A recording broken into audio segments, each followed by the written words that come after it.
और कहने लगी शाक के पत्ते के द्वारा त्रैलोक्य के प्राणी मात्र तृप्त हो जाएं। कह करके खा गए। अब तो 10,000 शिष्यों के सहित नदी में स्नान करने वाले महात्मा दुर्वासा के पेट फूलने लगे, खट्टी खट्टी डकारें आने लगी। भोजन की कौन कहे, एक घूंट पानी पीने तक की जगह। दुर्वासा जी शिष्यों से कहने लगे जल्दी से निकल करके भागो, अगर धर्मराज युधिष्ठिर के यहाँ चलेंगे उन्होंने हमारी व्यवस्था की होगी, अगर भोजन नहीं करेंगे तो वो हमको शाप दे देंगे। नदी से निकल करके शिष्यों के सहित दुर्वासा जी भागने लगे। धर्मराज युधिष्ठिर ने भीमसेन को भेजा, भैया भीम जाओ देखो दुर्वासा जी क्यों नहीं आए। भीमसेन ने यहाँ पर आकर के देखा तो मुट्ठी बांध करके भगदड़ मची हुई। भीमसेन ने आवाज लगाया, महाराज कहाँ भागे जा रहे हैं, भोजन नहीं करेंगे। दुर्वासा जी लौट करके आए, भीमसेन से कहने लगे देखो भीम हमसे अपराध हुआ, हम दुर्योधन के कहने पर धर्मराज युधिष्ठिर को शाप देने के लिए आए थे, हम दुर्योधन को शाप दे रहे हैं, वो समूल नष्ट हो जाएगा, और धर्मराज युधिष्ठिर को आशीर्वाद दे रहे हैं, उनको विजयश्री प्राप्त होगी। अब देखिए 4 महीने तक दुर्वासा जैसे महात्मा की कठिन सेवा किया दुर्योधन ने, उसे शाप मिला क्योंकि दुर्योधन की भावना अच्छी नहीं है। छोटा सा सत्कर्म करें लेकिन हमारा भाव ठीक हो, हमारा भाव ठीक हो तो छोटा सा सत्कर्म बहुत बड़ा हो जाता है। और बहुत बड़ा सत्कर्म करें अगर हमारा भाव शुद्ध नहीं है, अहंकार में अगर कोई सत्कर्म करते हैं दूसरों को दिखाने के लिए, लोग देख लें मेरा कितना वैभव कितना ऐश्वर्य है, अगर इस भाव से करें तो बहुत बड़ा सत्कर्म भी हमारे काम नहीं आएगा। और अगर भाव शुद्ध है तो छोटा भी सत्कर्म हमारा कल्याण करेगा। धर्मराज युधिष्ठिर किसी का अनिष्ट चिंतन नहीं करते, उनको वरदान मिला। अर्जुन कहने लगे शाकान शिष्ट मुपयुज्य यतस्त्रिलोकीम तृप्ता ममंस सलिले विनिमग्न संधा। जिन द्वारकाधीश भगवान ने क्रोधी महात्मा दुर्वासा के भयंकर शाप से हमारी रक्षा की, वो द्वारकाधीश भगवान हमको छोड़ करके चले गए। रोते जा रहे हैं अर्जुन और सुनाते जा रहे हैं। धर्मराज युधिष्ठिर भी सुनते जा रहे हैं, रोते जा रहे हैं। अर्जुन के दुख का कोई अंत नहीं। जैसे काया का साथ कभी छाया नहीं छोड़ती, परछाई हमेशा शरीर के साथ में रहती है। इसी प्रकार अर्जुन के साथ में हमेशा भगवान कृष्ण रहते थे। आज उन भगवान का वियोग अर्जुन को असह्य हो रहा है। लेकिन महाभारत की युद्धस्थली में भगवान ने अर्जुन को गीता ज्ञान का उपदेश दिया था। आज अर्जुन ने उस गीता ज्ञान का स्मरण किया, उनका शोक मोह नष्ट हुआ। विशोको ब्रह्म संपत्ति। महाभारत की युद्धस्थली में भगवान ने अर्जुन को गीता ज्ञान का उपदेश दिया था। वो परिस्थिति दूसरी थी। उस समय अर्जुन के मन में यह संशय हुआ, जिनसे मैं युद्ध करने के लिए खड़ा हूं ये मेरे अपने संबंधी हैं, इनको मार करके और राज्य को लेकर के हम करेंगे क्या? क्योंकि हमको राज्य संपत्ति अपने संबंधियों को सुख देने के लिए चाहिए, तो मैं युद्ध नहीं करूंगा। अर्जुन के मन में संशय हुआ, ये युद्ध करना धर्म है कि अधर्म है। भगवान ने गीता ज्ञान का उपदेश दिया, लेकिन आज अर्जुन को वही गीता ज्ञान स्मरण हुआ। भगवान ने कहा था, देखो अर्जुन, सुख दुखे समय कृत्वा लाभा लाभो जया जय। हमेशा जीवन में सुख नहीं रहेगा। देखिए इस संसार में जो भी आया है यहाँ रहने के लिए नहीं आया, यहाँ से जाने के लिए यहाँ पर आया। कोई भी बड़े बड़े नहीं रह सके यहाँ पर, यहाँ आए हैं हम यहाँ से जाने के लिए। किसी ने बहुत अच्छी बात कही है,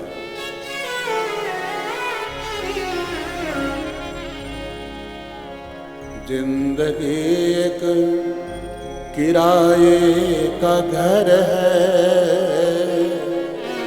एक दिन तो बदलना पड़ेगा। जिंदगी एक किराए का घर है, एक दिन तो बदलना पड़ेगा।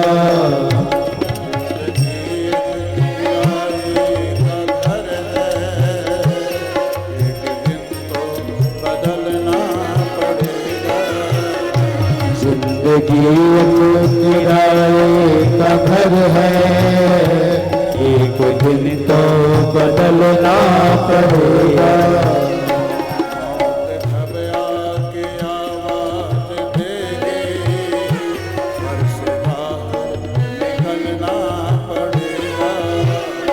मौत जब आके आवाज देगी, घर से बाहर निकलना पड़ेगा। मौत जब आके आवाज देगी, घर से बाहर निकलना पड़ेगा। मौत जब आके आवाज देगी, घर से बाहर निकलना पड़ेगा। ढेर मिट्टी का हर आदमी है, बाद मरने के होना वही है। ढेर मिट्टी का हर आदमी है, बाद मरने के होना वही है। ढेर मिट्टी का हर आदमी है, बाद मरने के होना वही है। ढेर मिट्टी का हर आदमी है, बाद मरने के होना यही है। इस जमीन पर ये मैयत बनेगी, इस जमीन पर ये मैयत बनेगी, इस जमीन पर ये मैयत बनेगी। और चिंताओं में डरना पड़ेगा। इस जमीन पर ये मैयत बनेगी, चिताओं पे चलना पड़ेगा। मौत जब आके आवाज देगी, घर से बाहर निकलना पड़ेगा।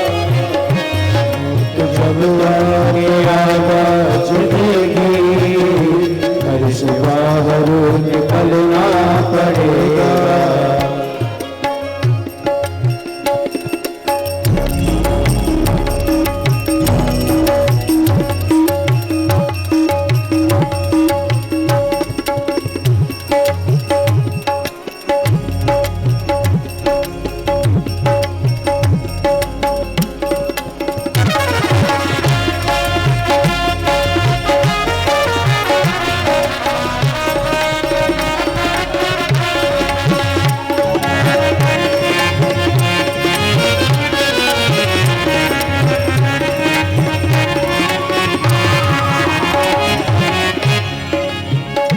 रात के बाद होगा सवेरा, देखना है अगर दिन सुनहरा।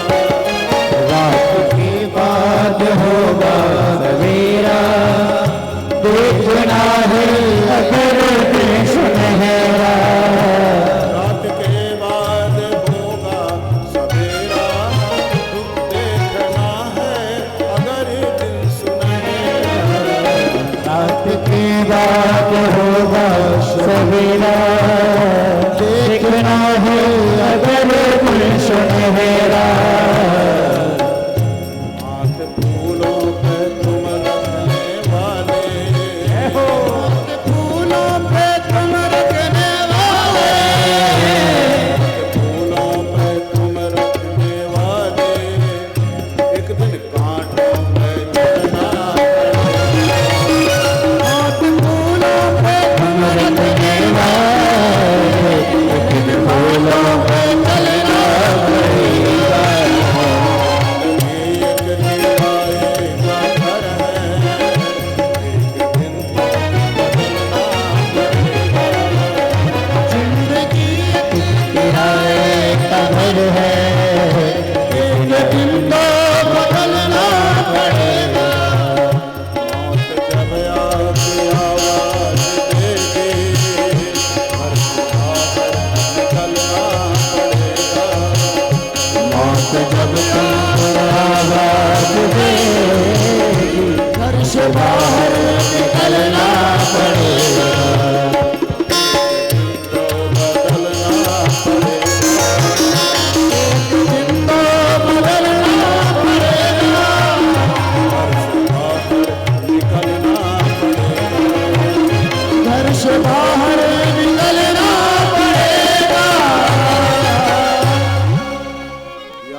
आज तक कोई भी यहाँ रह ना सका। और भाई जब यहाँ नहीं रहना है तो यहाँ की ज्यादा व्यवस्था करना बुद्धिमानी नहीं है। जहाँ जाना है वहाँ की व्यवस्था करनी चाहिए। शायद इसी का नाम है दुनिया। कोई आ रहा है, कोई जा रहा है। इधर एक दूल्हा घोड़े चढ़ रहा है, उधर एक जनाजा उठा जा रहा है। इधर वाह वाहें, उधर ठंडी आहें। इधर कोई गा रहा है, उधर कोई रो रहा है। शायद इसी का नाम है दुनिया। कोई आ रहा है, कोई जा रहा है। यहाँ कोई भी आया, सुख आया है, रहने के लिए नहीं, जाएगा। और इसी प्रकार दुख आया है तो दुख भी रहने के लिए नहीं आया, वो जाएगा। हमेशा किसी के जीवन में सुख नहीं रहता, हमेशा किसी के जीवन में दुख नहीं रहता। सुख दुखे समय कृत्वा लाभा लाभौ जया जया। हमेशा किसी के जीवन में सफलता नहीं मिलती। अगर हमेशा सफलता ही मिलती रहे, अगर हमेशा सफलता ही मिलती रहे तो आदमी अहंकारी बन जाएगा।